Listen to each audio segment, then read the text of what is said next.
The power साहब। बहुत शुक्रिया डिप्टी स्पीकर साहब। मेरे ख्याल में जिस मौजू पे बात हो रही है, ये डिबेट हम तो पहले ही दिन से हमारा मुतालबा यही था और इस डिबेट को काफ़ी पहले शुरू हो जाना चाहिए था। ये मुल्तान में जो वाक़या हुआ, जो डेड बॉडीज मिली, और अभी मैं देख रहा था सोशल मीडिया पे कि आज 20 मजीद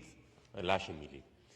तो इसकी भी तहकीकात होनी चाहिए कि ये कहाँ से आई। मतलब ये तो अजीब किस्म का वाक़या है कि उसका वेयर अबाउट का पता नहीं और डेड बॉडीज आ जाती हैं। लेकिन देखें ना, ये इसका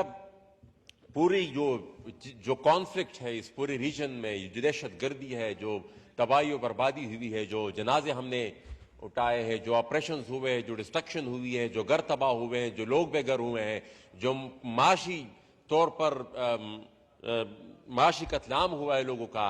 जो लोग डिसअपेयर हुए हैं बलूचिस्तान से लेकर सवात तक, फिर गिलगित बल्तिस्तान तक, तो ये तमाम जितने भी चीजें हैं ये बाय प्रोडक्ट्स हैं उसी कॉन्फ्लिक्ट की, उसी जंग की, जिसमें हम आज से 40-45 साल पहले हम कूद गए थे। अब इसके जड़ तक पहुंचे बगैर और रूट कॉज मालूम किए बगैर हम इसका इलाज ना कर सकते हैं, और ना अब तक मेरे अपने ख्याल में हमारा कोई इरादा बना है कि हम इसका कोई मुस्तकिल हल निकालें। हम एक फैसला करते हैं, उसके बाद फिर उसको चंद साल बाद रिवर्स करते हैं। एपीएस का जब वाक़या हुआ तो हमने ऑल पार्टीज कॉन्फ्रेंस बुलाई, तमाम सियासी जमातों ने मिलकर एक नेशनल एक्शन प्लान दिया और उसमें कैटेगोरिकली लिखा गया था कि आज के बाद किसी मिलिटेंट तंजीम के साथ बातचीत नहीं होगी। फिर आज 8-10-15 साल बाद फिर हम कहते हैं कि नहीं, ये तो खैर अपने ही बच्चे हैं और इनको हमने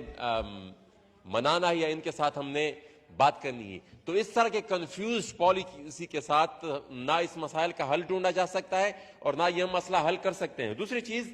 जिस तरह मैंने शुरू में कहा कि ये जो हमारी अफगान पॉलिसी थी पहले ही दिन से लेकर आज तक, वो पहले ही दिन से कंफ्यूज थी। हम अगर ये कहें कि सिर्फ हमने अफगान वार में उस वक्त जब जियाउल हक के दौर में हमने उसको सपोर्ट किया या उससे पहले हमने उसको सपोर्ट किया, वो सिर्फ उस वक्त तक महदूद नहीं था। यहां पर इस मौजूदा ये जो पिछले साल जो वहां पर अफगानिस्तान में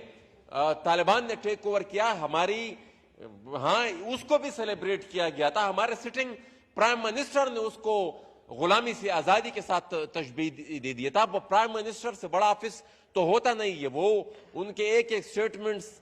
से पूरे मुआशरे में, पूरे मुल्क में एक आम तासुर बनता है। और वो उसके बाद फिर यहां से फौज दर फौज हमारे सहाफियों की जा रही थी और उस वक्त भी हमने इस खदशे का इजहार किया था कि इसका स्पिल ओवर होगा, यहां पर जो दहशतगर्दी ऑलरेडी मौजूद है उसमें मजीद इजाफा होगा। और फिर वही हमने देखा कि वहां पर जब से तालिबान की हुकूमत आई है उनका स्पिल ओवर यहां पर आए, वो अब यहां पर आए हैं, तकरीबन वजीरिस्तान में भी है, वो पूरे पख्तूनख्वा में फैल गए हैं, स्वात और गिलगित बल्तिस्तान तक फैल गए हैं। इतने तक आप खुद अंदाजा लगा लें कि हमारे गिलगित बल्तिस्तान के एक मिनिस्टर को,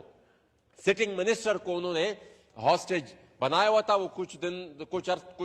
वक्त के लिए उनको उन्होंने अपने पास रखा था, उसके बाद फिर मुज़ाकरात हुए, फिर उसके बाद उसको छोड़ दिया। स्वात में क्या हुआ, उन्होंने एक मेजर थे या कर्नल थे जो भी था, और साथ ही साथ एक डीएसपी को उन्होंने उठाया और उनको फिर मुज़ाकरात के जरिए फिर उन्होंने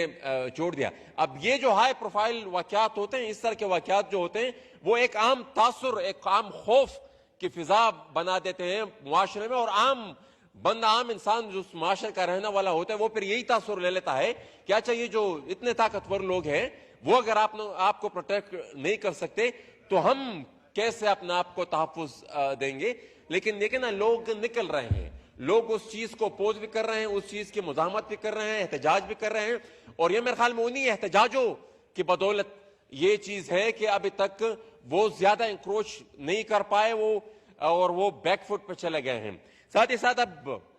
हमारा एक कौमी अलमिया है, इन मामलात को जो उठाता है, इनकी तरफ जो निशानदेही करता है, इन पॉलिसीज के खामियों की तरफ जो इशारे निशानदेही करता है, फिर उसके साथ वही होता है जो अली वजीर के साथ हुआ। वो उसने कुछ ज्यादा नहीं कहा था, ये दहशतगर्दी की जो जंग है उसी पर वो मोतरज है, उस पॉलिसी पर वो एतराज कर रहा है और उसके नतीजे में फिर यही हुआ جو اب تک ان کی ایک ضمانت ہوتی ہے، پھر دوسری ضمانت ہوتی ہے، اور پوری عدالت نظام کو، پوری قانون کو ان کے خلاف استعمال کیا جاتا ہے اور ان کی ضمانت نہیں ہو پا رہی. دیکھیں اگر پالیسی میں ہی میں وائنڈ اپ کرتا ہوں، لیکن اگر پالیسی میں ہی کوئی مسئلہ ہے اور ان پہ اعتراض کرنے والا آج ہر کوئی کہتا ہے کہ ولی خان نے 40 سال پہلے جو بات کی تھی وہ بالکل ٹھیک تھی، وہ بالکل، لیکن اس وقت اسی بات کے اوپر ان کو غدار ٹہرایا جاتا تھا. اب آج جو لوگ بات کر رہے ہیں، جن چیزوں کی نشاندہی کر رہے ہیں، جن خامیوں کی نشاندہی کر رہے ہیں، آج ان کو غدار ٹہرایا جاتا ہے. آج سے 15-20 سال بعد شاید ان کو بھی کہہ دیا جائے، ان کے بارے میں بھی کہا جائے کہ بھئی ان کی بات ٹھیک تھی، ہماری بات ٹھیک تھی، مینگل صاحب کی بات ٹھیک تھی، اور جتنے ہمارے لوگ ہیں جو یہ بات کرتے ہیں ان کی بات ٹھیک تھی. حل کی طرف میں مجھے پتہ ہے جناب اسپیکر آپ کہہ رہے ہیں کہ حل، جناب اسپیکر یہ ہے کہ حل 2 دفعہ ہم نے بتایا کہ ٹروتھ اینڈ ریکنسیلیشن. آج مجھے خوشی ہوئی کہ تمام سیاسی جماعتیں اس پہ متفق ہو رہی ہیں. دیکھیں مجھے تاریخ یاد نہیں ہے، لیکن جب چارٹر آف ڈیموکریسی جس دن سائن ہوئی، شیری رحمان صاحبہ بتائیں گی، مجھے ایگزیکٹلی اس کی تاریخ یاد نہیں ہے. چارٹر آف ڈیموکریسی میں ایک کلاس یہ بھی تھا کہ ایک ٹروتھ اینڈ ریکنسیلیشن کمیشن بنے گا. جی اس میں موجود ہے. اب وہ جن 2 بڑی جماعتوں نے وہ ٹروتھ اینڈ ریکنسیلیشن، وہ چارٹر آف ڈیموکریسی ڈرافٹ کیا تھا، ان پہ سائن کیے تھے، بعد میں شاید اور جماعتوں نے بھی سائن کیا تو اس کے اوپر، وہ دونوں جماعتیں آج اقتدار میں موجود ہیں. تو فرض بنتا ہے، اچھا اس کے ساتھ جب یہ موجودہ پی ڈی ایم بن رہی تھی جس آل پارٹیز کانفرنس میں، اس میں جو 27 نکات پر اتفاق ہوا تھا، سب نے دستخط کیے تھے، اس میں بھی ٹروتھ اینڈ ریکنسیلیشن کمیشن موجود تھا. تو یہ جو بلوچستان میں جو استحصال ہوا اور آج حالات جس نہج پر پہنچے، یہاں پر دہشت گردی آج اگر اس نہج پر پہنچ گئی ہے کہ اس کا ہمارے پاس حل